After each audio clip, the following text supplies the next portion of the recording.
back to the No Score Review Show, where we have in-depth critique and nuanced discussion of some of the latest movies, video games, and television. I am your host, Nick Green, and today we are talking about Talk to Me, A24's latest horror flick to hit theaters this summer. Joining me this episode is Allison Broder from Who's There, a podcast for horror fans. Welcome back, Allison. Hi, thank you so much for having me back. I'm happy to be here.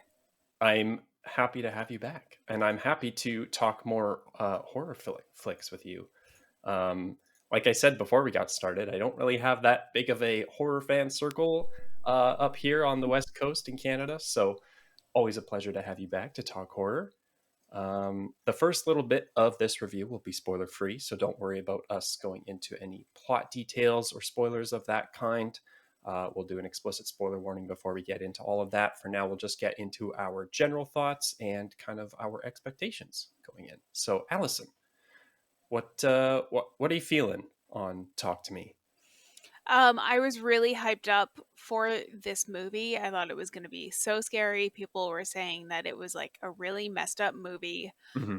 Um, so I went in expecting a lot.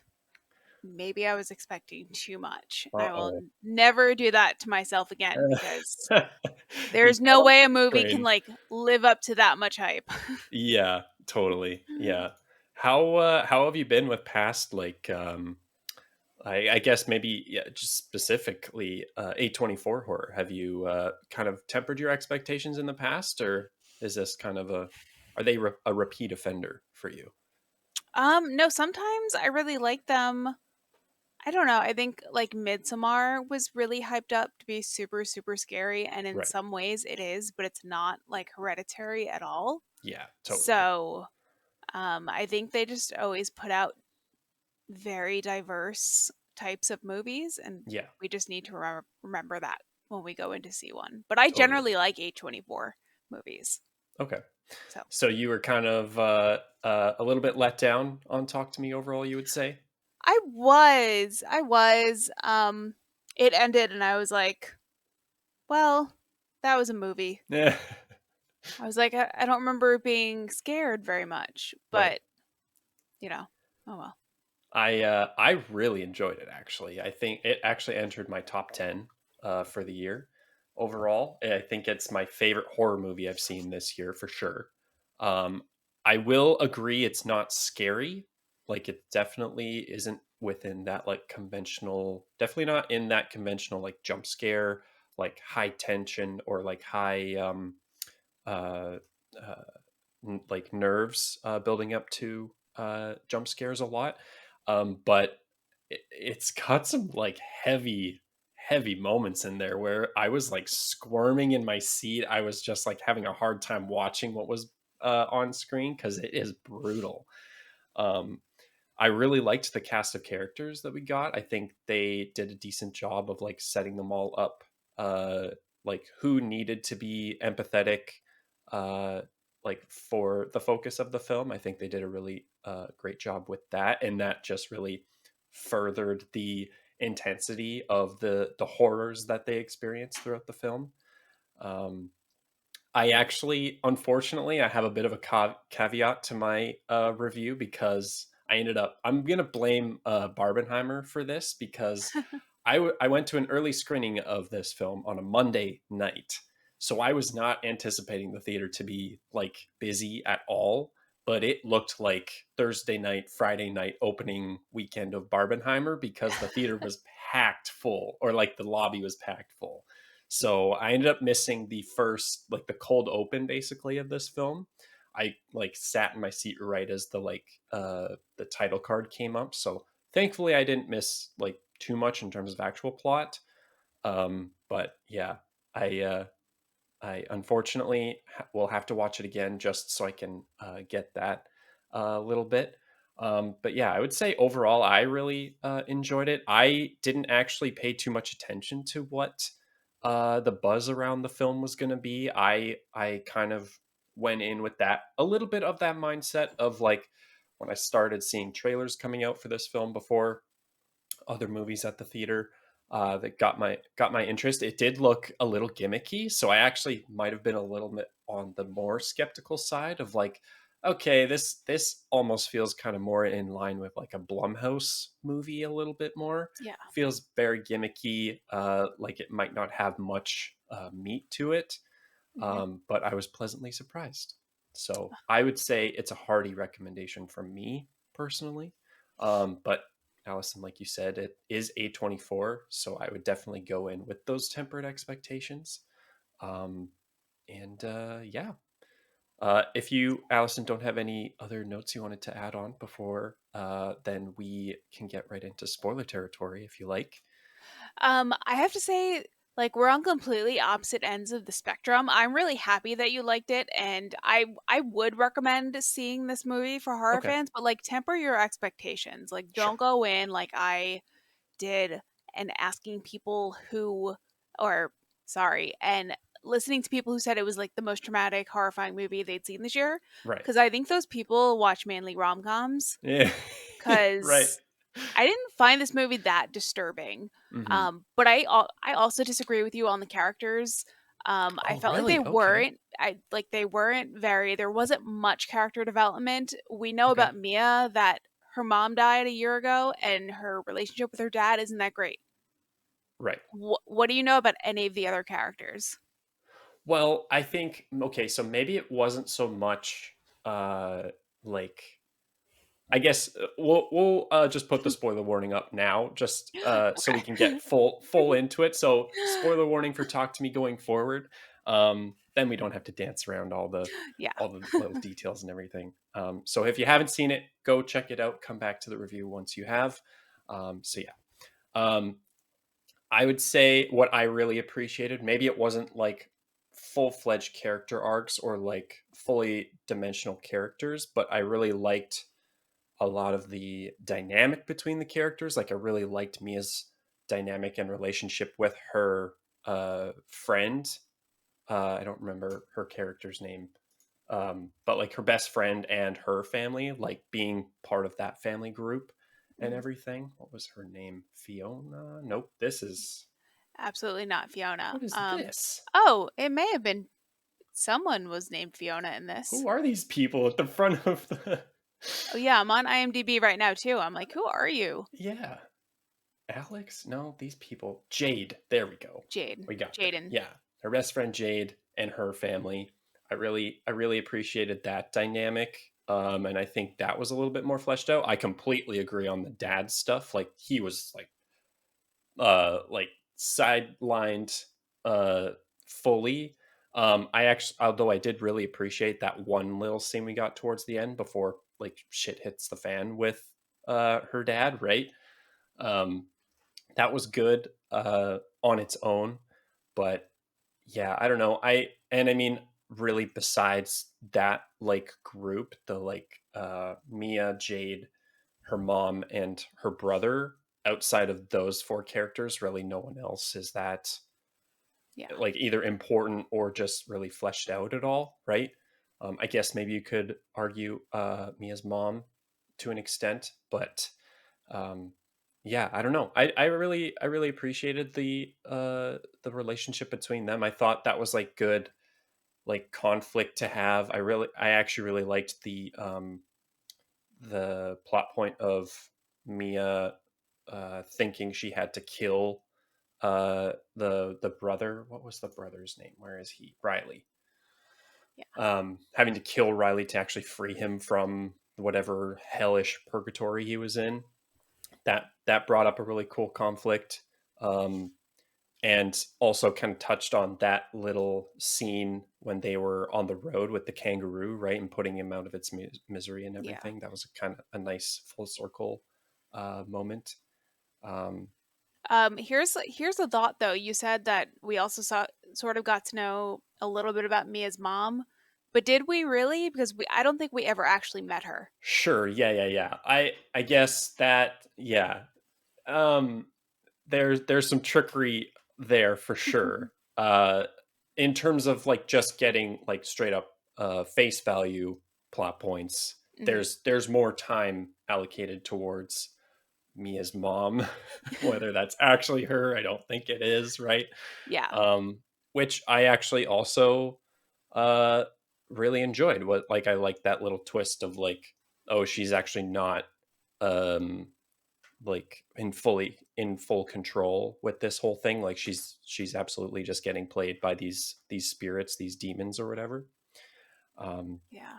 yeah, I Um, kind of hijacked that a little bit from you. no, What it's were okay. some highlights and lowlights? Um, Actually, let's start positive. Do you have yeah, any yeah, big yeah. highlights for to talk Well, to I me? thought it was an original take on a possession movie. Like you've never seen like people using it as a party drug. Totally, yeah. So, and Sophie Wilde, who played Mia, she was great. Mm-hmm. She was really she like carried it almost the Yeah, yeah. entire She movie. bared the weight of being the lead really well, I thought. Yeah. I thought the gore was really great. I think it was all practical because I think the Waka brothers, is that what they're Mm-hmm. called? They do practical effects. Yeah, yeah. There were a couple of effective jump scares, which got me. Um, I loved the twist ending of everything coming full circle. Mm-hmm. Um, Yeah, yeah. and I think maybe this is showing my age, but like I kind of loved Miranda Otto as Jade's mom the Oh, most. nope. I'm right there with you. I loved her. That little scene where she's trying to figure out if Yeah. there is actually a party happening. That was so good. I love that. She stole the Yeah. show for me. Yeah. She was great. Yeah, she was awesome. Yeah, I would say like I thought they were very, very economical with their like gore and violence. Like I thought I would say this isn't like if I was recommending it to somebody, I would say it's not gory, but it is brutally violent. Like especially with the context of everything. And like I thought they did that the corruption of innocence theme really well in this film. Hmm. Um and like kind of touching on what you mentioned with Mia, but also like Riley. Like I thought all of the actors who got bigger scenes where they become possessed, I thought that they did a fantastic job. I thought they casted this movie really well. Like they were Yeah. able to really demonstrate a lot of range Mm. in being their normal characters, but then also being these horrific, Yeah. like That's true. I possessed hadn't thought people. about that. But yeah. Oh, that Yeah. must have been weird. I heard that I think I heard that they like took turns just like before they were shooting, just like acting possessed on camera. I Oh think yeah. I heard that when they did an interview on the Boo Crew. So, Hmm. yeah. That's cool. Yeah. Yeah, it that also that the speaking of possession scenes, the dog kissing scene was Oh. just awful. That was like completely just that was disgusting. All right, so like my hard line is like violence against animals, and this wasn't violence, but I No. thought it was going to be. So my hand was over my eyes Oh, for okay. most of it. I until like the very ending, I was like, my boyfriend was like, "There's nothing happening. Yeah. You take your hand down." there's So there's a lot of grossness happening, but the yeah, dog is okay ultimately.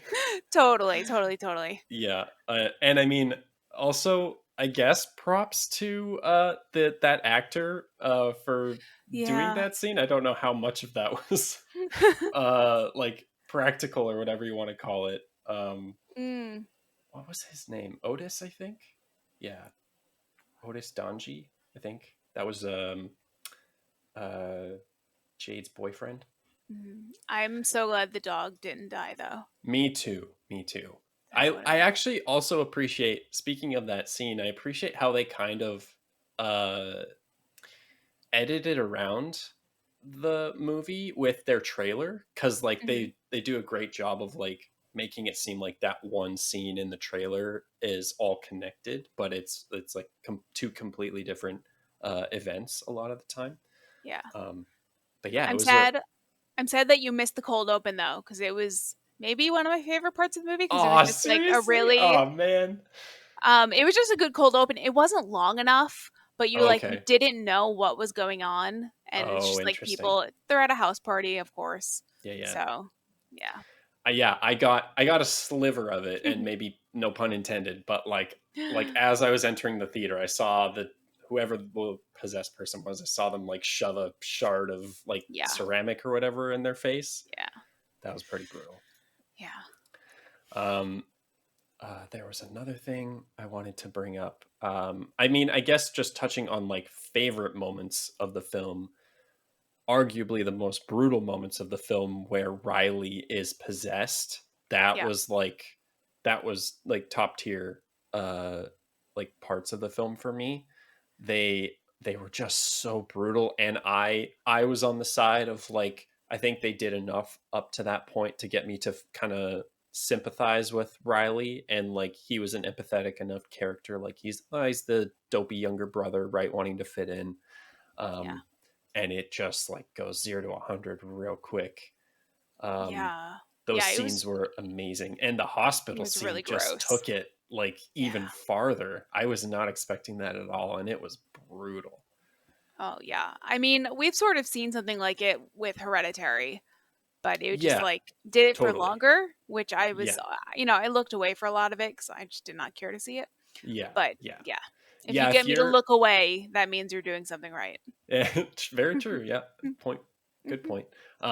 Another thing of like if you're someone who like draws the line at like child endangerment, then I would definitely steer clear of this film because I mean they're quite literally almost all of them are technically like teenagers and children, so just by nature. But I the earlier point you brought up though, I really appreciated that twist of like a bunch of like Gen Z kids would totally just make this a TikTok trend with the amount of stupid shit that's online with like the Tide Pod challenge and like Oh a my bunch god. of like people eating just like horrible things for you. Like it completely unfortunately like is believable in that sense. Um Agreed. I heard a lot of people say that this was commentary on how far Gen Z will go to go viral, but I don't really remember seeing them on a lot of social media apps during the movie. They were always on their phone and recording it, but yeah. I just took it as though they were just recording it on video. So, Yeah. Well, and I think I remember the with the dog kissing scene. I feel like I mm, remember the two like uh uh I don't know what you want to call them. The troublemaker kids, I guess. The kids who like have the hand in their possession were like they recorded it and then they were like upload it quickly before oh he like yeah, comes yeah. to or whatever. Yeah, and she Um was telling them don't do it. Don't yeah, yeah. upload it. There was a whole big spat about that. I feel like that was probably like more so like a secondary or maybe even Yeah. tertiary theme. Because they didn't quite go into that more. It was more like developing the whole grief and trauma themes, especially because it focuses more on Mia, right? Yeah. But I could totally see, like, I would be fine with them delving more into that kind of side of things if they decide to do a sequel. And they feel, I mean, like, they definitely could, especially with the way they leave things open. I also appreciated the, like, tiny little, um, like, uh, uh, dripper feed they gave of, like, the lore of the hand and, like, where it came from and everything. Definitely like a nice little bit of like backstory and world building, which helped fully flesh out the film Yeah, for me. definitely. I know that they have a couple of sequels in mind for this, and I hope one Okay. is a prequel about like Yeah. where the hand came from. Um, Totally. Yeah. I had heard that they had filmed a scene where they explained more of the backstory of the hand, but then it got cut. Oh, I think okay. Jordan Peele told them to cut it. Um, Okay. so I think they're like it doesn't matter. But Right. Yeah. it was Trim the only fat 90 type of minutes thing. long. We could have gotten another 5 minutes. Yeah, that's true. That's true. Um, but my boyfriend had an interesting question after about how time works in the world of the dead and this hand because Right. Mia dies in the US and that's she had just been holding the hand and then when she turns around and she's a Right. spirit, they're in a Spanish speaking country. Yeah. So was she Yeah. just walking around that, hospital of the dead for way longer than it felt like Right. and that until the hand could get somewhere else? Yeah. Or Maybe spirits are tied to the hand in some way potentially, yeah, but and then how all did the the hand get Yeah, yeah, the actual geography of like and the timeline of it getting there is a bit wonky, I think. But I mean, also at the same time, I think we kind of get a showcase of like um uh Jade's family and her brother Riley recouping like pretty quickly, I would say, probably quicker than average. I Especially don't considering remember this the scene at all. I remember people saying that Riley survived and was fine, and that Mia's dad also survived, which I don't know how you survive a stabbing in the in the neck, neck and just laying there bleeding out forever. Yeah. right? Like, was he Also, just like, holding did really hard? Jade call 911 when she found I know. her dad? Because I she don't know. booked it back to the hospital pretty quickly. Like, Yeah. that's a little questionable. I definitely feel like they probably left that ending open to interpretation because, like, my Yeah. interpretation was like she saw snippets of like Riley recuperating and the family finally leaving the hospital and coming together again. And then she sees her dad going into a white light. So I assume like he Mm. passes on to whatever the good Oh, place is in okay. the world. And then she's kind of stuck there in purgatory. That was kind of my read anyway. And then it was very like sped up in terms of the actual timeline. Yeah. Um, in order for us to get that like quick like plot twist type of thing that Yeah. she's a spirit now. um Yeah. What do you think is the intention of the spirit that is possessing whoever holds the hand? Because I don't know what the end game is. Is there no end game? Am I thinking about this too much? I think, well, I would probably say it probably is a spectrum because like we saw obviously Mia becomes a spirit, but then we also saw that little girl in the hospital, and I would assume she's on the more benevolent side of spirits.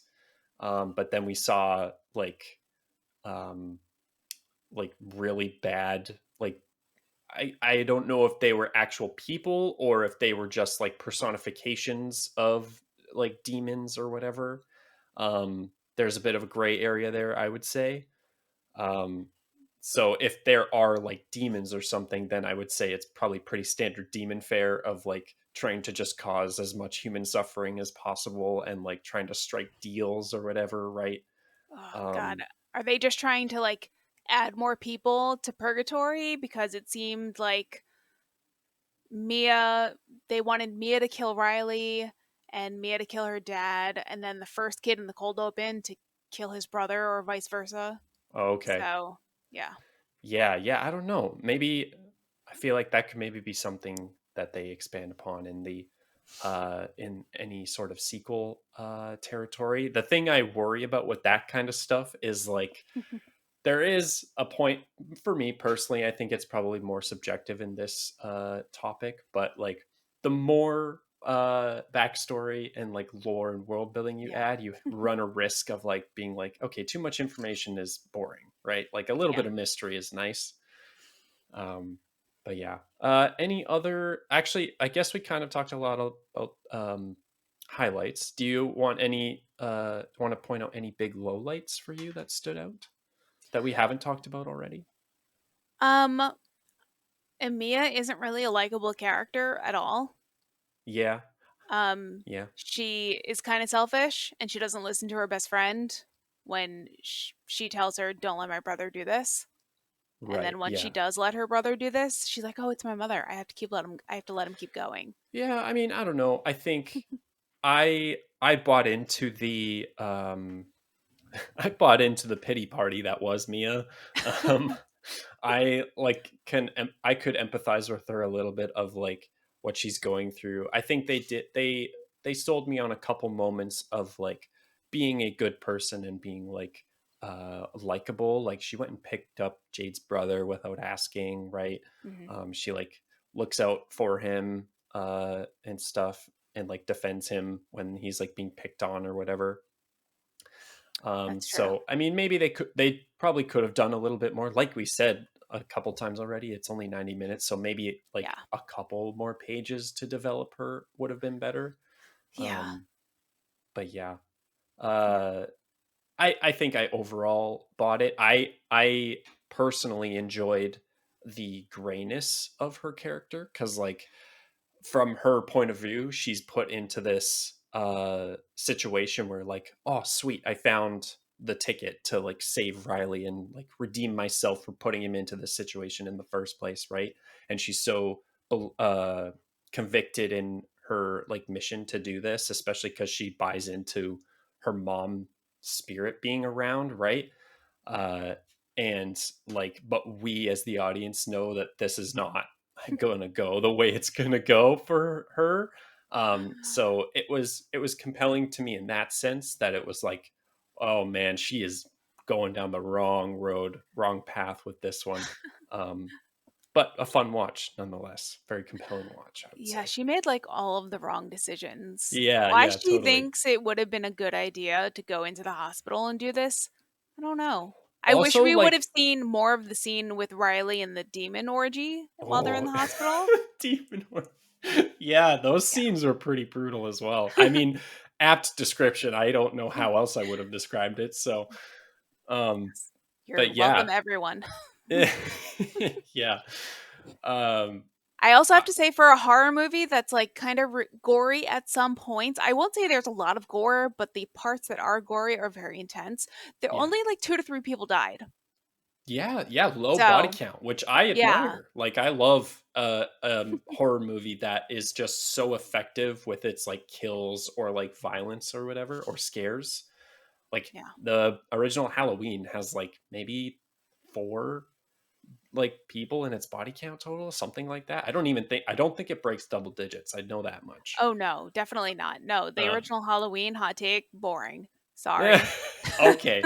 Well, we're gonna have words about that after this recording, I think.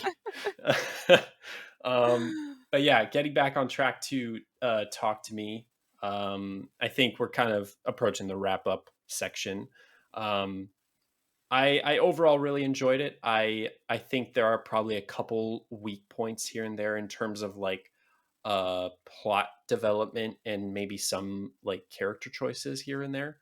But the I won't call them scares because that's not scary, but like for lack of a better word, the scares in this movie are very effective. They're very intense and brutal, and had me squirming, like I said before. Um, but yeah, I would say it's definitely a recommendation, but temper those expectations, like Allison said earlier on.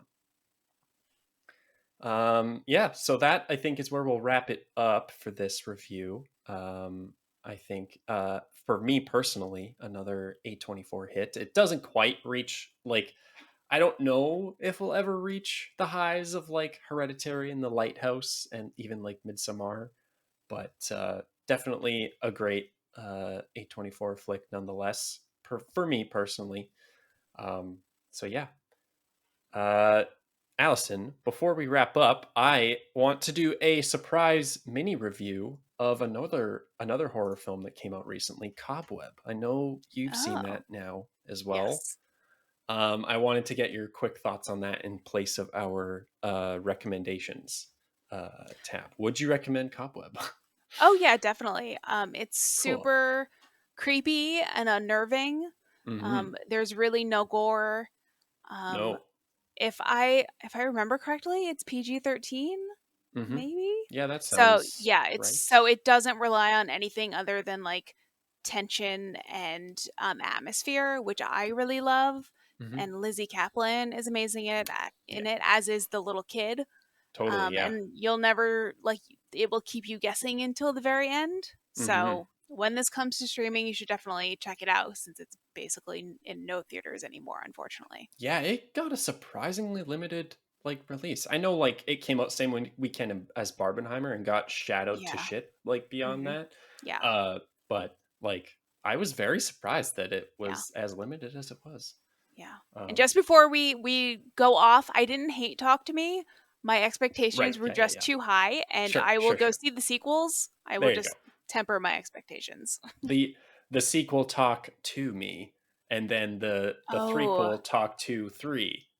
oh my That one god, I doesn't love quite it. work, but Please, please go pitch those to the there we go. We studios. got the name sorted. Now we just got to write the script.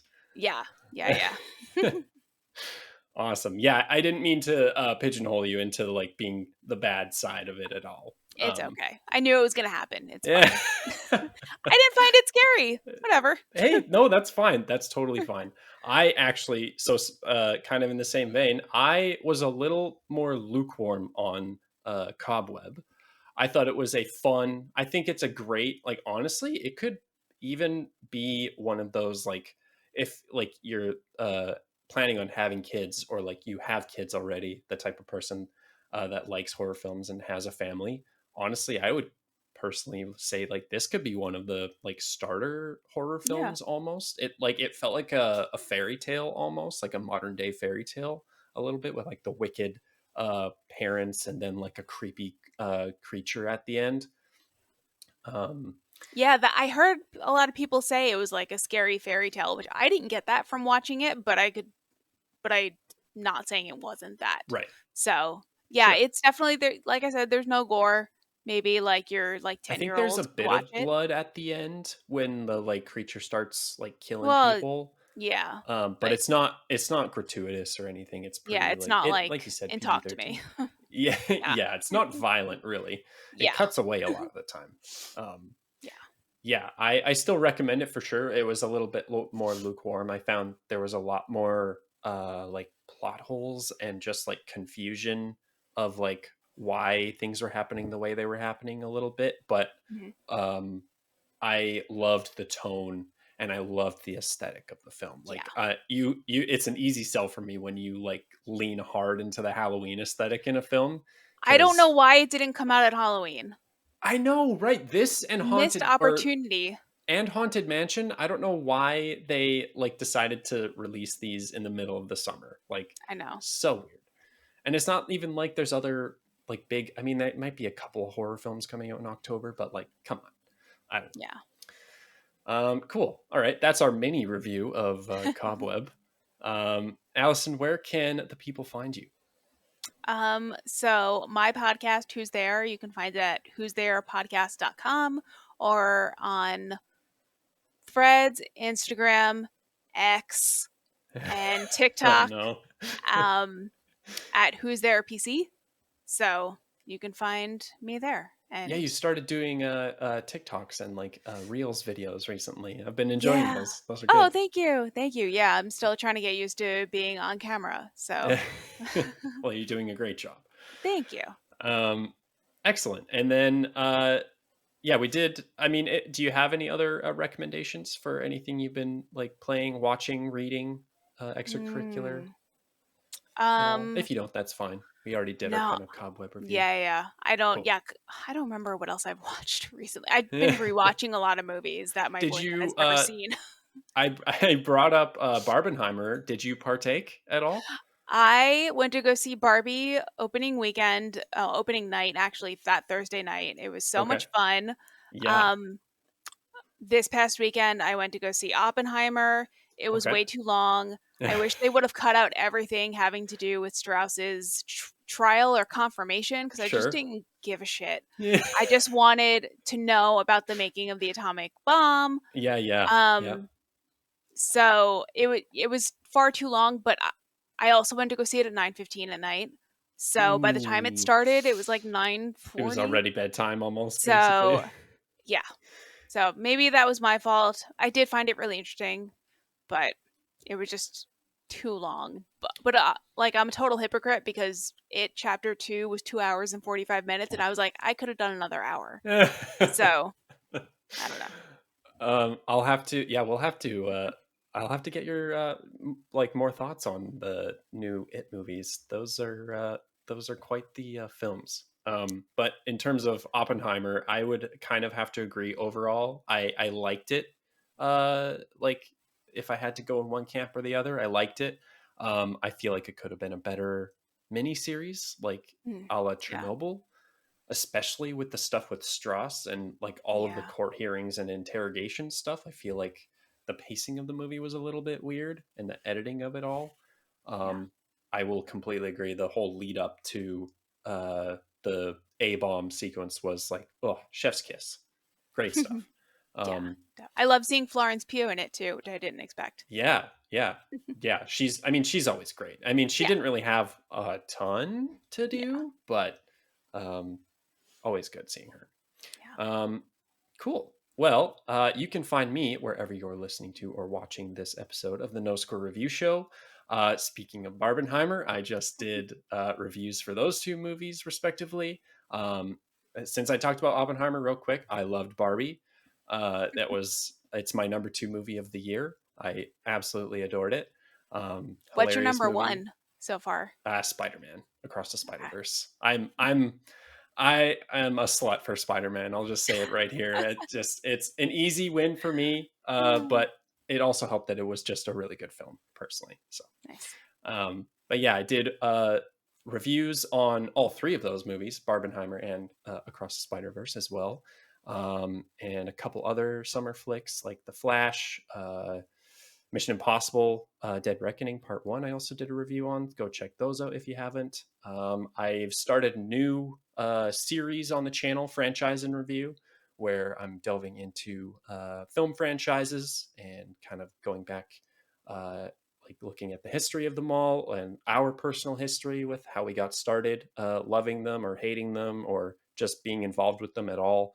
And then kind of breaking them down film by film, what we liked and didn't like, kind of a longer version of this review show. So go check that out if you haven't. Otherwise, you can follow me on all the socials and on Letterboxd at No Score or at No Score Reviews. I'll do a quick plug for my gaming channel. If you like indie game Let's Play content at No Score Plays, you can go check me out over there. Allison, thank you so much again for joining me. Make sure to go check out her podcast, Who's There, on all the podcast platforms, and go check out her socials as well. Go check out those new TikTok videos she did. And yeah, let us know what you thought of Talk to Me and Cobweb, if you've seen both of them, down in the comments below or on, I guess it's X now. I keep calling it Twitter. um, but on the socials, let us know what you thought. And thank you so much again for listening and watching. And we'll see you in the next review. Bye bye.